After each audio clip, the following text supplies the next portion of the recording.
रहिएगा, अभी इरशाद जी बोलेंगे, लेकिन उससे पहले एक बड़ा अपडेट है। बड़ा अपडेट है शहबाज शरीफ के फैसले से जुड़ा हुआ। शहबाज शरीफ के सामने गिड़गिड़ाए हैं मोहम्मद यूनुस, जो जानकारी मिल रही है, और 1971 के मुद्दों को हल करने की अपील उन्होंने की है। बांग्लादेश में जो कुछ हो रहा है वो किसी से छिपा नहीं है, और ऐसे में मोहम्मद यूनुस शहबाज शरीफ के सामने गिड़गिड़ाए हैं, ये जानकारी मिल रही है। युद्ध अपराधों पर शहबाज ने पूरी तरह से चुप्पी साध ली है। युद्ध अपराधों पर माफी मांगने पर यह चुप्पी साधी गई है। काहिरा में शहबाज से मिले मोहम्मद यूनुस, दोनों की मुलाकात हुई है। दोनों नेताओं की इस मुलाकात के कई मायने निकाले जा रहे हैं। बांग्लादेश के अंतरिम सरकार के मुख्य सलाहकार हैं मोहम्मद यूनुस, जिनकी मिस्र में D8 बैठक के दौरान पाकिस्तान के प्रधानमंत्री शहबाज शरीफ से मुलाकात हुई। यूनुस ने शहबाज शरीफ से 1971 के मुद्दों को हल करने का आग्रह किया। शरीफ ने द्वितीय संबंधों को मजबूत करने की इच्छा व्यक्त की। ऐसे में बांग्लादेश की अंतरिम सरकार के मुखिया मोहम्मद यूनुस ने पाकिस्तानी पीएम शहबाज शरीफ से 1971 के मुद्दों को सुलझाने की गुजारिश की है।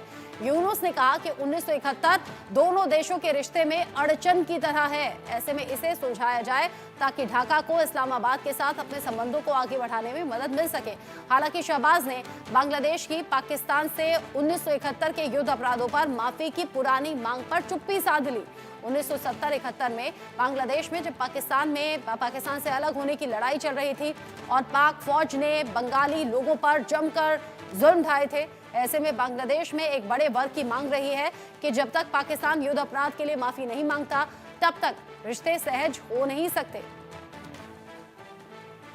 ऐसे में मोहम्मद यूनुस और शहबाज शरीफ की इस मुलाकात के कई मायने निकाले जा रहे हैं, और 1971 के युद्ध का मुद्दा, युद्ध अपराध का मुद्दा, जिस पर हालात को सामान्य करने या फिर ये कहिए कि ढाका और इस्लामाबाद के बीच में संबंधों को मजबूत करने पर बात हुई, तो शहबाज शरीफ ने चुप्पी साध ली है। जिस तरह की खबरें अभी मिल रही हैं, इरशाद अहमद जी, आप क्या कहेंगे? एक तरफ तो हम खबरें देख रहे हैं बांग्लादेश की पाकिस्तान से नजदीकी हो गई है, फिर पाकिस्तान बांग्लादेश की नजदीकी के साथ ही चीन से कुछ अलग अलग रक्षा सौदे हो रहे हैं, लेकिन मुलाकात तो हुई, बात उस तरीके से बन नहीं पाई शायद। मैं ये कहूंगा, देखिए, मोहम्मद यूनुस और वजीर आजम पाकिस्तान मियां मोहम्मद शहबाज शरीफ साहब वाकई 1971 की बात कर रहे हैं। वो ये कह रहे हैं, देखें, आप उल्टा कहते हैं, हम सच कहेंगे जो कुछ हुआ। वो ये कह रहे हैं कि नंगा करो उन लोगों को जिन्होंने बांग्लादेश और पाकिस्तान के खिलाफ साजिश की और हमें लड़वाया और अलहदा किया। नंगा करो उन लोगों को जिन्होंने ज्यादती की, उन लोगों के साथ, बंगाली बहन भाइयों के साथ। उन लोगों को सामने लाओ जिन लोगों ने हमारे बंगाली भाइयों को, हमारा जिस्म के 2 टुकड़े किए। अब वो टुकड़े करने वाले आपको मालूम है जिन्होंने करवाए थे, जो उनके पीछे थे, जो लोग आज वहां बैठे हैं, जिन्होंने मिलकर के हुकूमत की, पहले बाप ने, फिर बेटी ने, फिर जिन्होंने साजिश की, आज उनकी गोद में वो बैठे हैं। इनको सामने लाया जाएगा इंशाल्लाह। बंगाली अब शेर हो गए, टाइगर्स हैं वो लोग। वो उनको पता है कि अपने मुल्क को कैसे तरक्की की तरफ लाना है, कैसे जिन्होंने जुल्म किया। आप ये देखिए कि अगर पाकिस्तान और बांग्लादेश आज उन गलतियों को सुधार रहे हैं जो कि गलत फहमियों पे मबनी थी, और कुछ चंद लोगों ने, इंतशार पसंदों ने हमें अलहदा करवाया और लड़ाई करवाई। ये गलतफहमी एक अलग बात होती है इरशाद अहमद जी, गलतफहमी अलग बात होती है। लाखों लोगों की जान गई थी, हजारों बहन बेटियों के साथ बलात्कार की घटनाएं हुई थी। देखिए किया किसने था, यही तो मैं कह रहा हूँ। आज मोहम्मद यूनुस और शहबाज शरीफ पाकिस्तान और बांग्लादेश मिलकर के उनको लंगा करेंगे जिन्होंने ये जुल्म, ये बर्बरियत हमारे बहन भाइयों के साथ की और करवाई, और बदनाम मेरी पाक आर्मी को किया, मेरे इदारों को किया, पाकिस्तान को किया। हालांकि पाकिस्तान और बांग्लादेश हम कट्टे बहन भाई थे, हम कट्टे। इसी तरह है जिस तरह बहन भाई आपस में लड़े और पड़ोसी गन लेकर के आए, ये किरदार किया था आप लोगों ने, आपकी इंदिरा गांधी ने, बांग्लादेश को आजादी दिलाई थी हमने।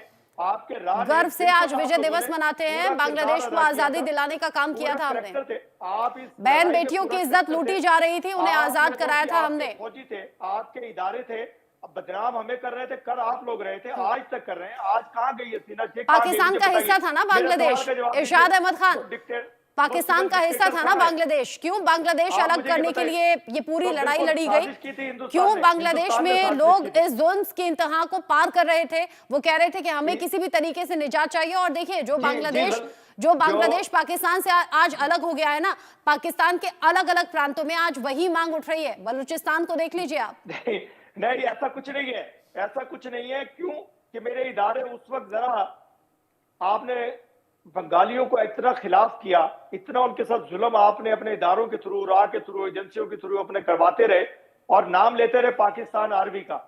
आज वो जाग रहे हैं, बंगाली भी, हम भी, मेरे बलोची भाई भी, मेरे पठान भाई भी, मेरे पंजाबी। हम पंजाबी बलोची पठान नहीं है, हम पाकिस्तान है, हम सब मुत्तहिद हैं। और आज बांग्लादेश इंशाल्लाह उन्हें गलती का एहसास हो गया, वो हमारे साथ खड़े हैं और इंशाल्लाह गलती का एहसास हो गया या फिर गलत कदमों पर आज बांग्लादेश जा रहा है, वो समझ में आ रहा है, वो समझ में आ रहा है। 1971 की जंग, लाखों लोगों की कुर्बानी, हजारों बहन बेटियों के साथ जिस तरीके से दरिंदगी की गई, वो सभी ने देखा।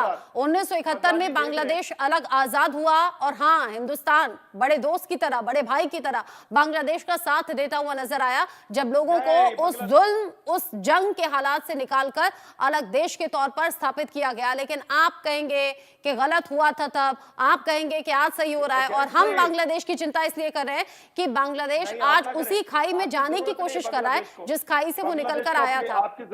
सब कुछ सबको पता है, सबको पता है कि उस जंग में क्या हुआ था। इरशाद अहमद खान जी, बहुत शुक्रिया मेरे साथ जुड़ने के लिए। डॉक्टर शरद कोहली, आपका भी शुक्रिया साथ में